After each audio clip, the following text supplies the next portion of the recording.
pendengar setia Sabda-Sabda Lasinderang. Bertemu lagi di acara podcast Sabda-Sabda Lasinderang, pioner podcast di Pindrang.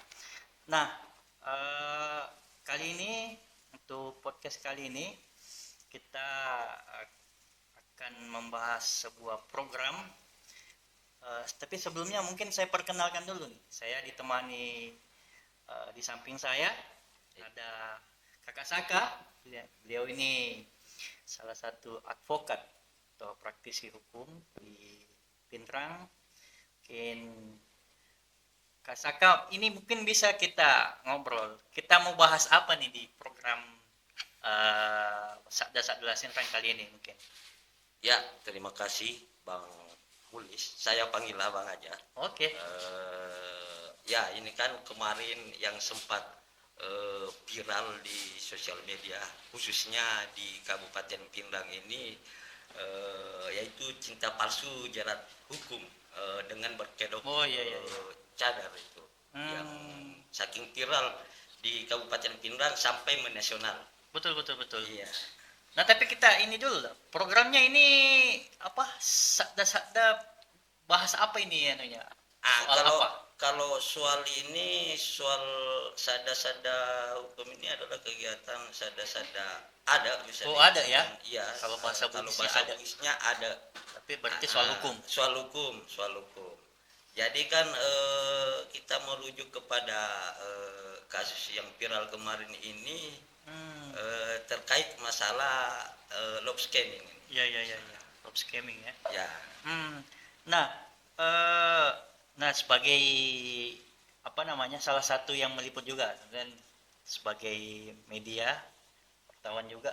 Nah, ini kan kemarin itu kita melihat nih bahwa kita flashback dulu mungkin ya kasus yang terjadi, bahwa itu ternyata ada seorang pria yang kemudian dia bercadar, nyaris menikah dengan dengan mempelai laki-laki, dan kedoknya itu terbongkar saat menjelang pernikahan atau akad nikahnya ketika pihak keluarga. Nah, ternyata dibongkar, ternyata pelaku ini atau orang ini yang tadinya dikira perempuan bercadar ternyata seorang pria. Nah, ini mungkin mengagetkan banyak orang. Nah, tentu ini bukan soal cinta, tapi ada soal hukumnya. Nah, mungkin Kakak Saka, ini kan saya perhatikan ada tulisannya tuh soal love scamming. Nah, mungkin bisa Kak Saka, ini termasuk love scamming atau gimana? Apa tuh love scamming itu? Mungkin Pak masih awam bagi kita nih. Jadi sebenarnya love scamming ini di zaman teknologi era kecanggihan ini di dunia digital, sekarang ini love scamming ini bisa diartikan dengan kategori penipuan asmara. Penipuan asmara melalui digital, melalui daring, melalui sosial media di tengah perkembangan sosial media yang sungguh pesat di masa sekarang. Ya. Nah, tadi dibahas soal sosial media. Ini kan berdasarkan liputannya teman-teman media, ini korban dan pelaku itu saling mengenal melalui media sosial. Mungkin bisa kalau dari sisi hukum Kakak Saka, itu media sosial menjadi salah satu media untuk mengenal dari aspek hukum. Kalau kita masuk di kasusnya ini, seperti apa mungkin dia, apakah dari sisi hukumnya melihat itu pengenalan melalui media sosial itu perkenalan termasuk modus atau apakah mungkin atau ada penjelasan secara hukumnya nih? Jadi sebenarnya love scamming ini ini adalah salah satu cara untuk menarik korban-korban untuk dilakukan penipuan dengan menggait hartanya, uangnya dalam bentuk barang. Ini cara ini bisa dipakai dengan melakukan modus-modus melalui media sosial ini. Jadi untuk ranah hukumnya sebenarnya kan ini yang kemarin ini bahwa pelaku ini bisa dikenakan pasal penipuan sebenarnya. Iya. Pasal penipuan dengan dasar 378 dengan ancaman hukuman 4 tahun. 4 tahun ya. Siap, siap. Nah, eh menariknya salah satu faktanya juga Kakak Saka ini di kasus ini berdasarkan pertanyaan teman-teman yang diungkapkan ada sejumlah uang yang ditransfer oleh korban kepada pelaku ini. Iya, Nah, kalau bicara soal hukumnya lagi nih, kan kita mau bahas soal hukum, soal uang yang ditransfer 28 juta lebih itu dari sisi hukum bagaimana tuh penjelasannya? Ada uang yang ditransfer itu. jadi sedikit saya tambahkan juga tadi terkait, bisa pasal yang disangkakan ke pelaku adalah pasal 378, KUHP pidana tadi itu. Itu kan yang diatur di KUHP. Sementara ini kan, saya tambahkan sedikit tadi bahwa ini kan, kegiatannya, kenalannya melalui sosial media. Dengan salah satu sosial media melalui, jadi itu bisa dikatakan juga itu bisa juga dikenakan Undang-Undang ITE merujuk pada pasal 28 Undang-Undang ITE junto pasal 45 ayat 1 itu, dengan ancaman lebih berat loh. Ancamannya itu sampai 6 tahun. Jadi Hmm. ini kan karena, perkenalannya melalui, sosial media, makanya bisa dikenakan juga pasal itu. Karena kalau tadi yang KUHP-nya itu, yang pidananya itu, yang penipuannya itu pasal, 378 cuma 4 tahun. Hmm. Kalau yang melalui sosial medianya ini 6 tahun. Jadi merujuk tadi juga bahwa, diduga juga korban udah, memberikan berupa uang melalui bentuk transfer, bentuk apa, atau ada dalam bentuk barang itu bisa juga sebenarnya, untuk menjamin hak korban ini bisa dijadikan dasar itu dari tindak pidananya bisa diarahkan ke perdata untuk Hmm. meminta kembali dana yang telah diserahkan. Oh.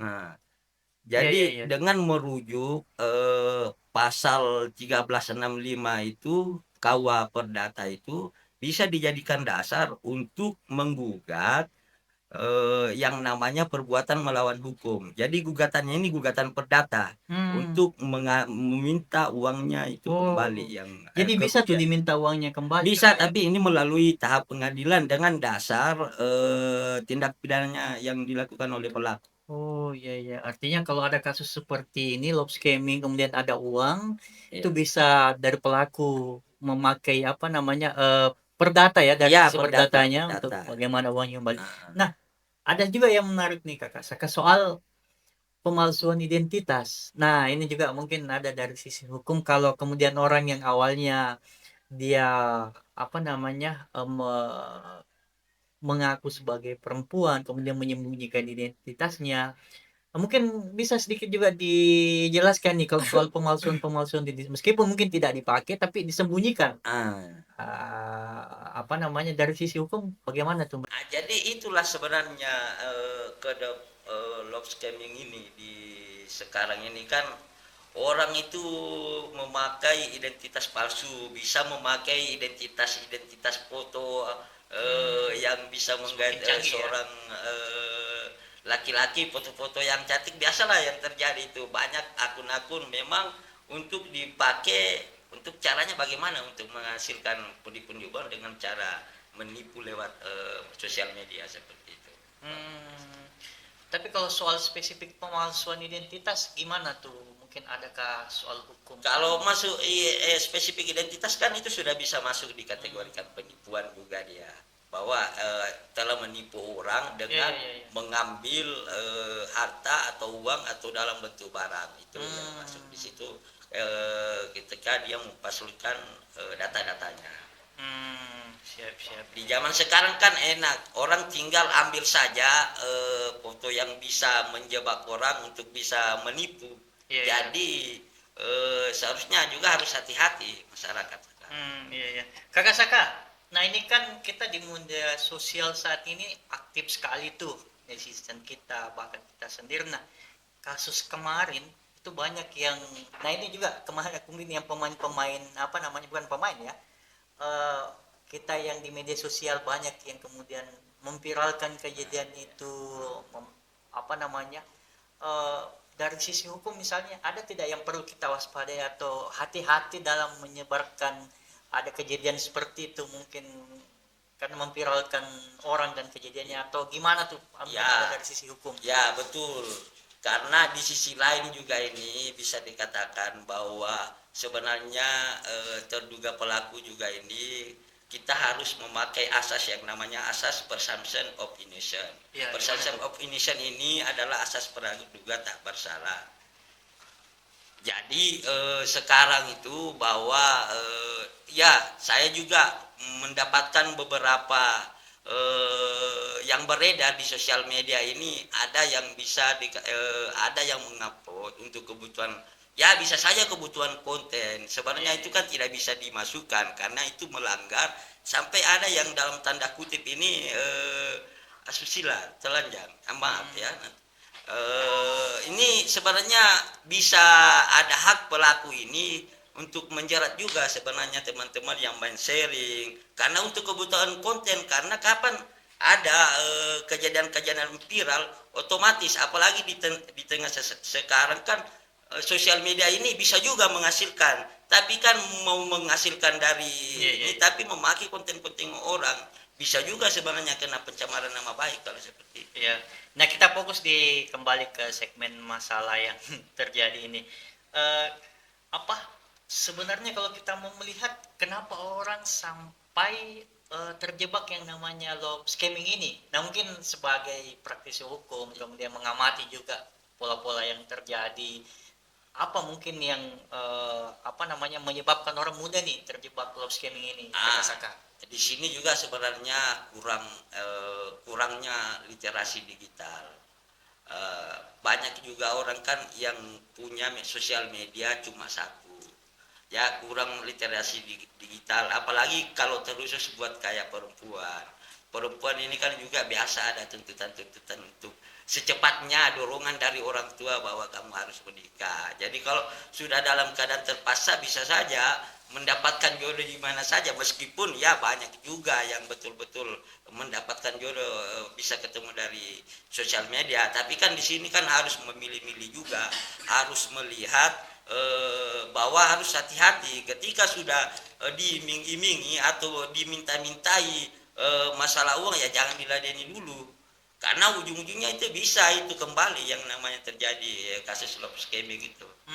Soal literasi digital mungkin kalau kakak Saka lihat nih selain mungkin pribadinya mungkin siapa nih kemudian selain kita sendiri mungkin ada dari aspek pemerintah atau siapa yang bisa mengkampanyekan juga nih supaya maksudnya menjadi edukasi juga bagi kita masyarakat karena mungkin masyarakat ya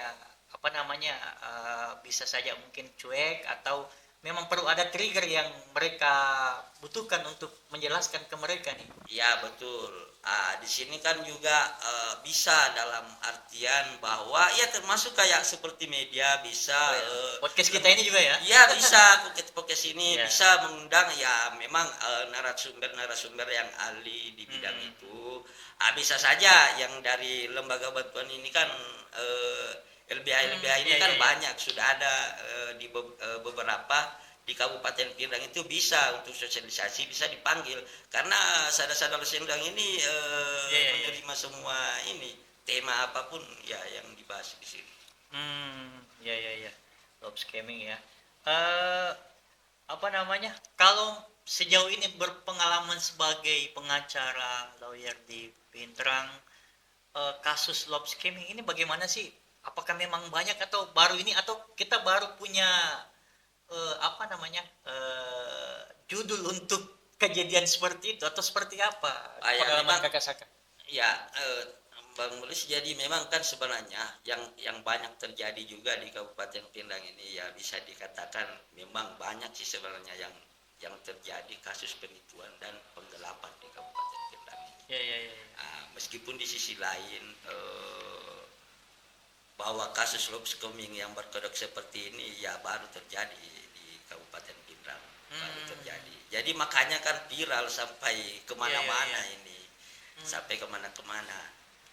Kasus-kasus yang lain mungkin yang sempat terpantau atau terlihat kita sempat survei atau lihat kasus love scamming apa mungkin ini? ini Bang Mulis, yang kasus kemarin kan yang dari ini staf Presiden Prabowo ini yang kena loss scamming pilot. Oh iya iya iya. Bayangkan seperti ini. Dia kena loss scamming bahwa dia ini adalah staf presiden, Hmm. kena dari yang orang mengaku pilot. Makanya dia melapor itu. Tapi saya mungkin tepat tahu mungkin sudah di ini tahan juga pelaku. Artinya memang literasinya sangat perlu Ah, ya, iya. karena selevel di istana saja. Iya, betul ini yang viral. Ini juga masih ada contoh yang lain ini kemarin yang sampai miliar itu korbannya, dari total keseluruhan yang baru sekarang itu baru terungkap 21 orang. Nah, ini baru 3 korban yang ditangkap, Iya. ya, pelaku. Hmm. Iya. Eh, Kakak Saka, kita mulai lagi dengan ini mungkin ya. Kalau melihat kejadian-kejadian love scamming ini dari sisi apa namanya, banyak mungkin yang tidak menyadari bahwa ini love scamming. Apakah perlu ada kampanye juga nih, masih misalnya kan ini kita ada remaja juga misalnya nak sekolah, mungkin perlu juga kan misalnya di sekolah-sekolah ini jangan sampai di Ah, tahap yang kecil tapi kita tidak diidentifikasi misalnya love scamming ini. ya bisa juga sebenarnya ini kan begini Bang Molis. Ini bisa dihadirkan kayak praktisi yang lebih mendalami wilayah itu, bisa juga diadakan sosialisasi di sekolah-sekolah dengan kerjasama. Bisa loh sada-sada ini juga Iya, iya. kedepannya bikin program sada-sada keluar ini, Oh iya, misalnya on the keluar spot ya. daerah ya, ya keluar daerah bisa di sekolah-sekolah ini kan yang paling rentan ini kan ya anak-anak remaja ini, yang Hmm, generasi Z ya, yang Gen Z seperti ini ya, ini paling rentan yang kena love scoring ini. iya iya iya iya. Nah, Kak Saka, mungkin kita sudah mulai di ujung podcast ini. Ada pesan-pesan mungkin atau ringkasan terkait love scamming ini yang bisa disampaikan ke masyarakat Lasinrang ini supaya bisa menghindari mungkin dan tidak terjebak nantinya di love scamming ini. Ya, ya sedikit singkat saja bahwa hal-hal itu untuk menghindari love scomming ini adalah jangan mudah percaya. Apalagi yang namanya media sosial ini tempatnya, apalagi di media sosial ini kan tempatnya orang banyak juga yang mencari nafkah, banyak orang yang menghasilkan dari sini. Jadi masyarakat juga harus pintarlah memilih-memilih ketika ada rayuan-rayuan atau seperti apa. Bisa kalau menurutnya ini mungkin orang menipu. Apalagi di tengah ini kan di Sulawesi Selatan bisa dikatakan banyak yang terjadi kan. Hmm. Makanya seharusnya sekarang harus pintar-pintar juga bermain sosial media, khususnya juga kepada anak-anak Gen Z. Karena sekarang kan juga orang tua banyak juga kan yang sudah mengenal yang namanya ya, gadget ini, Iya. sosial media ini kan banyak juga orang tua yang masuk di dunia sosial media juga. Itu juga harus juga kepada anak-anak atau teman-teman bisa menyampaikan ke orang tua, jangan asal klik saja karena bisa saja itu menjadi scam ketika ada link-link seperti itu yang Ya dikirim. dibagikan sama pacarnya atau Iya bisa gebetannya ya. saja. Nah, orang tua ini juga Iya iya iya. dasar mau mau tahu jadi dia klik saja. Bisa saja itu kena. Jadi banyak terjadi. Hmm. Makanya harus menghindari ketika itu sudah berefek penuh ya langsung saja lapor. Langsung melapor. Jangan nanti kena baru mau melapor. Hmm. Bagusnya mencegah. Ya, soal ketika terjadi hal yang seperti ini, mungkin ini tadi sempat di-spill juga sedikit. Bisa, kita bisa konsultasikan kemana kalau kita misalnya merasa bahwa kita kena love scamming ini, Kakak Saka ini. Ini kan juga sebenarnya ke depannya juga rencana dari program teman-teman juga biasa koordinasi dengan PBI untuk mengadakan yang namanya PWI Peduli. Jadi rencana ke depannya akan membentuk yang namanya lembaga bantuan hukum. Tapi sudah digarap, ini sudah digarap. Sisa administrasi sudah ada beberapa yang berjalan. Jadi nanti ke depannya juga masyarakat yang butuh bantuan biasa kan nggak tahu dia mau lari Betul, betul. kemana. Sebenarnya kan itu biasa, nanti kita bisa diperiksa ketika ada yang namanya pengacara mendampingi. Jadi, dengan adanya program, PW Peduli, PWI Peduli ya. ya bisa saja Konsultasi. nanti, masuk, di tempat ini melalui PWI Oh ya. itu bisa dicatatkan alamatnya. Jadi ke depannya kita juga, tapi kan itu yang namanya bantuan hukum itu bukan semua, ada syarat-syaratnya untuk mendapatkan bantuan hukum itu. Jadi nanti lebih lanjutnya dibahas dan diatur di Undang-Undang Advokat, juga diatur di, memang ada khusus Undang-Undang Lembaga Bantuan itu nomor 16 tahun 2011. Ya. Tapi alamatnya di mana nih kita Kakak Saka? Mungkin di-spill sedikit nih. Ini alamatnya ya ini di Jalan Sukawati, 3 ya? lorong 3 ini, Sukawati 3, di depan lorong, di depan Perikanan dan Oh, dinas Kelautan. kelautan ya. Oh iya. Siap. Ya, Kakak Saka, kita di penghujung podcast ini eh bicara soal love scamming, saya simpulkan tadi, kalau Kakak saya sampaikan bahwa kita jangan mudah percaya dengan orang yang belum kita kenal, karena ada tadi soal apa, cinta ya, kita Cinta. belum mengenal orang kamu, apalagi soal mentransfer uang ke orang yang belum kita kenal. Kemudian yang kedua mungkin mengecek identitas, memastikan bahwa apakah orang ini memang apa, misalnya kalau kita mencari jodoh ya, apakah dia perempuan atau dia laki-laki. Jangan sampai istilahnya mungkin kita membeli kucing dalam karung, kita tidak tahu siapa yang kemudian kita mau, apalagi menikah ini kan sakral juga, satu kali setahun kita misalnya apa, seumur hidup kita akan melaksanakan. Jadi penting untuk mengetahui identitasnya, dan itu jadi melaporkan jika ada tanda-tanda penipuan, terutama tadi konsultasi ya. Kita di PWI kerjasama ada PWI Peduli yang bisa membantu untuk konsultasi kalau merasa menjadi korban love scamming ini ya. Kakak Saka, mungkin sedikit soal Sadada ini sebenarnya di kita di ujung ini Sadada nanti nih kita mau bahas apa lagi ini kira-kira Kakak Saka ini Jadi, menariknya nih.